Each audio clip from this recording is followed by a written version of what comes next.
नाज़रीन, अगर मैं आपको ये बात बताऊं कि एक बंदा जहाज़ के पहिए में सफ़र करने के बाद तकरीबन इंडिया से लंदन जा चुका है, तो यकीनी तौर पर ये सुनने के बाद आप लोग हैरान हो जाएंगे। और इसके अलावा अगर मैं आपको ये बताऊं कि इंडिया में एक ऐसा बंदा भी मौजूद था जिसने तकरीबन ताजमहल को 4 बार बेच दिया था, और ये बंदा कोई और नहीं बल्कि खुद ताजमहल की सफाई करता था। हाँ नाज़रीन, आज की वीडियो में आपको कुछ ऐसी चीज़ों के बारे में बताने वाला हूँ जो कि आज से तकरीबन 5 मिनट पहले आप लोग नहीं जानते होंगे, और ये वीडियो आपके लिए बहुत ही ज़्यादा इंटरेस्टिंग साबित होने वाली है। हाँ नाज़रीन, बायोग्राफी ऑफ अर्थ में आप सबको एक नई वीडियो के साथ खुशामदीद कहता हूँ। नाज़रीन, अगर मैं आपको नंबर 1 पर पता चलूँ तो नंबर 1 पर इंडिया में 2 ऐसे भाई मौजूद थे जिनको बरतानिया जाने का बहुत ज्यादा शौक था, और ये लोग बचपन से अपने दिल में एक ख्वाहिश पाले हुए थे कि ये लोग लंदन जाने के बाद बहुत ज्यादा पैसा कमाएंगे और ये लोग लंदन जाने के बाद इंडिया कभी भी वापस नहीं आएंगे। नाज़रीन, अगर मैं आपको बताना चलूँ तो इनका ताल्लुक इंडिया के सूबा पंजाब से था, और अगर मैं आपको इनके बड़े भाई का नाम बताना चलूँ तो उनकी उम्र तकरीबन 22 साल थी और इस बंदे का नाम प्रदीप सैनी था, और इसके अलावा इसके छोटे भाई की उम्र 19 साल थी और इसका नाम विजय सैनी था। नाज़रीन, इन लोगों के पास यूरोप जाने के लिए पैसे तो मौजूद नहीं थे, लेकिन इन लोगों ने एक दिन अपने दिमाग का बहुत ज्यादा गलत इस्तेमाल किया और ये लोग एयरपोर्ट जाने के बाद एक जहाज के पहिए में छुप चुके थे। अब आप लोग ये बात सोचते होंगे कि आखिर इतनी आसानी से एयरपोर्ट कैसे जाया जा सकता है, तो नाज़रीन ये वाकया 1996 का है, और इस वक्त एयरपोर्ट इतनी ज्यादा सख्ती नहीं होती थी, और ये बंदे खाली जगह ढूंढने के बाद आखिरकार जहाज के पहिए तक पहुंच ही चुके थे, जिसकी वजह से नाज़रीन ये लोग जहाज के पहिए के अंदर जा चुके थे और जहाज रनिंग के बाद उड़ चुका था। नाज़रीन, जहाज के उड़ने के बाद आप लोग ये बात तो जानते हैं कि जहाज कई सौ फुट ऊपर चला जाता है, और इसके अलावा बरतानिया का रास्ता इंडिया से तकरीबन 10 घंटे की मुसाफत से दूर है। इसलिए नाज़रीन, अगर मैं आपको बताना चलूँ तो इस वक्त बहुत ज्यादा शदीद सर्दी थी, जिसकी वजह से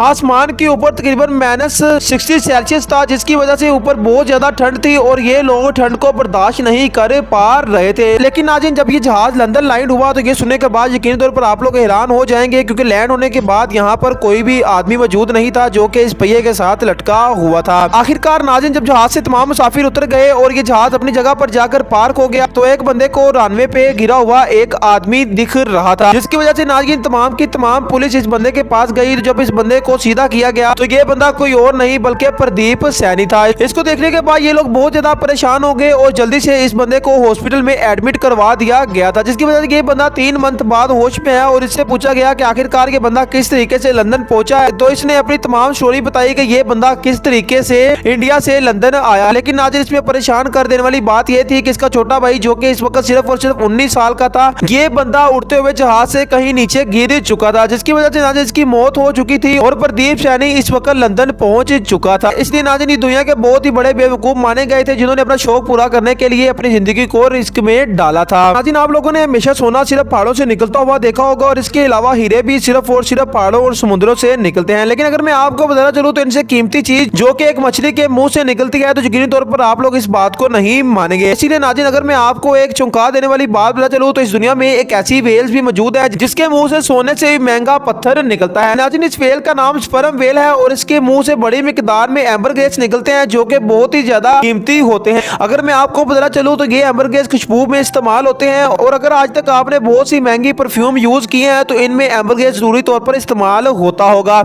इसके अलावा नाज़रीन, अगर मैं आपको बताना चलूँ तो जो परफ्यूम तकरीबन 1 लाख की तोला मिलती है, इसमें ये एम्बरग्रेस पाया जाता है, क्योंकि ये बहुत ही ज्यादा महंगा होता है, और कहा जाता है कि अगर ये चीज एक बार लगा ली जाए तो अगर आप अपने कपड़ों को फाड़ भी देते हैं तो इस पर लगाई गई परफ्यूम की खुशबू खत्म नहीं होती है। इसलिए नाज़रीन, ये एक स्पर्म व्हेल के मुंह से निकलता है, लेकिन ये बहुत ही ज्यादा मुश्किल से निकलता है, क्योंकि अगर एक स्पर्म व्हेल 1000 साल की होती है तो उसके बाद ही इसके मुंह से ये चीज निकलती है, और ये चीज आज से तकरीबन 80 साल पहले ऑस्ट्रेलिया में पाई गई थी, जिसको इस्तेमाल करने के बाद ये चीज बताई गई थी कि ये खुशबू में इस्तेमाल होता है और इसको परफ्यूम की फैक्ट्रियों में बहुत ज्यादा इस्तेमाल किया जाता है, और ऑस्ट्रेलिया और अमेरिका के मछुआरे बहुत ही बड़ी मिकदार में इस चीज को आज तक सेल भी कर रहे हैं। नाज़रीन, नंबर 3 पर मैं आपको एक ऐसी फ्लाइट के बारे में बताने वाला हूँ जिसने टाइम ट्रेवल किया हुआ है, और ये एक ऐसी फ्लाइट थी जिसका नाम पैनम फ्लाइट 914 था। नाज़रीन, इस फ्लाइट में तकरीबन 27 मुसाफिर और अमले के 6 लोग मौजूद थे, और ये फ्लाइट मियामी से फ्लोरिडा के लिए जाने वाली थी। नाज़रीन, अगर मैं आपको बताना चलूँ तो ये फ्लाइट 2 जुलाई 1955 को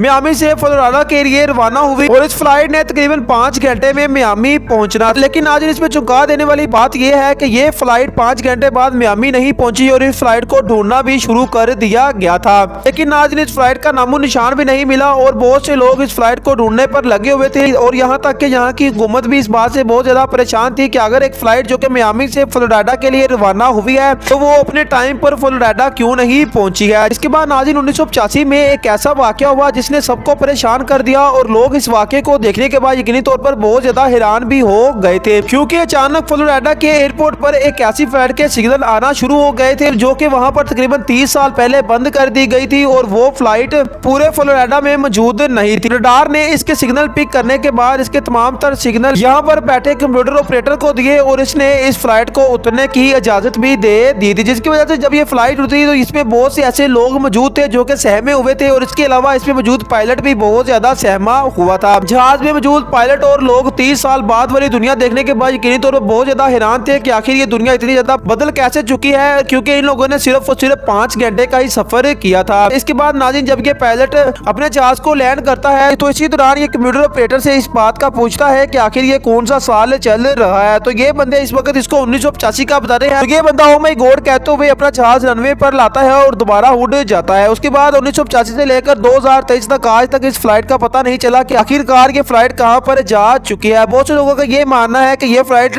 टाइम ट्रैवल का सफर करके आई थी, जिसकी वजह से अब वो वापस 1955 में जा चुकी है। नाज़रीन अगर हम नंबर 4 पर बात करें तो नंबर 4 पर आप लोग ये बात तो जानते हैं कि ताजमहल को बहुत ज्यादा इज्जत हासिल है और इसके अलावा ताजमहल को 7वें अजूबे में शामिल किया जाता है और इस 7वें अजूबे को देखने के लिए पूरे भारत में बहुत से ऐसे लोग आते हैं जो कि अमेरिका, ऑस्ट्रेलिया और इसके अलावा बहुत से ऐसे मुल्कों से आते हैं और इनका शौक सिर्फ यही होता है कि वो ताजमहल को देख सके। और ताजमहल को हुकूमती सतह पर बहुत सी सिक्योरिटी भी मिली हुई और इंडिया में अगर किसी खूबसूरत जगह का नाम लिया जाए तो उनमें ताजमहल को शामिल किया जाता है। लेकिन नाज़रीन आप लोग ये बात भी जानते हैं कि ताजमहल को कभी भी नहीं बेचा जा सकता और ताजमहल एक ऐसी चीज जो कि हुकूमती खजानों में शामिल होती है। लेकिन अगर मैं आपको बताना चलूँ तो ये आपकी बहुत ही ज्यादा गलत सोच है, क्योंकि इंडिया की तारीख में ताजमहल को तकरीबन 3 बार सेल कर दिया गया है। क्योंकि नाज़रीन अगर मैं आपको बताना चलूँ तो दुनिया का सबसे फ्रॉडिया इंडिया में पैदा हुआ था जिसका नाम नटवर लाल था। नाज़रीन ये पेशे के लिहाज से एक वकील था और ये बंदा बहुत ज्यादा होशियार चालाक था। इस बंदे ने अपनी जिंदगी में बहुत से ऐसे फ्रॉड किए थे जो कि आज तक पूरी दुनिया की तारीख में लिखे गए हैं। नाज़रीन इस बंदे ने अपनी जिंदगी में ताजमहल को 3 दफा बेच दिया था और ये बंदा इंडिया में क्रिमिनल रिकॉर्ड में सबसे पहले आता है। इस बंदे ने नाज़रीन बहुत से ऐसे गलत काम किए थे जिसकी लिस्ट अगर मैं आपको बताना चलूँ तो तकरीबन 1 दिन और 1 रात लग जाएगी। नाज़रीन इस बंदे ने धीरू भाई अंबानी, डॉक्टर राजेंद्र प्रसाद और इसके अलावा कई मशहूर शख्सियात के दस्तखत की जाली नकल भी की थी। और इस बंदे का सबसे अच्छा फन यही था कि ये बंदा हर किसी के साइन को कॉपी कर सकता था और ये बंदा हर किसी जैसे दस्तखत कर सकता था। नाज़रीन इस बंदे ने सबसे पहले दस्तखत अपने हमसाये के चोरी किए थे, क्योंकि इस बंदे को 1000 रुपए की बहुत ज्यादा जरूरत थी और इस बंदे ने अपने हमसाये के दस्तखत चोरी करने के बाद बैंक अकाउंट से इसका तकरीबन 1000 रुपए निकाल लिया था। और इस बंदे ने हिंदुस्तान में बहुत सी ऐसी चीजें थी जो कि बिकने वाली नहीं थी, लेकिन इस बंदे ने गलत साइन और इसके अलावा लोगों को बेवकूफ बनाने के बाद सेल कर दी थी। मुझे उम्मीद है कि आपको ये वीडियो बहुत ज्यादा पसंद आई होगी और आपने इस वीडियो को बहुत ज्यादा एंजॉय भी किया होगा। नाज़रीन आपके प्यार भरे लाइक्स और कमेंट्स का बेहद शुक्रिया। मिलेंगे ऐसी एक शानदार वीडियो में, उस टाइम के लिए अल्लाह हाफिज।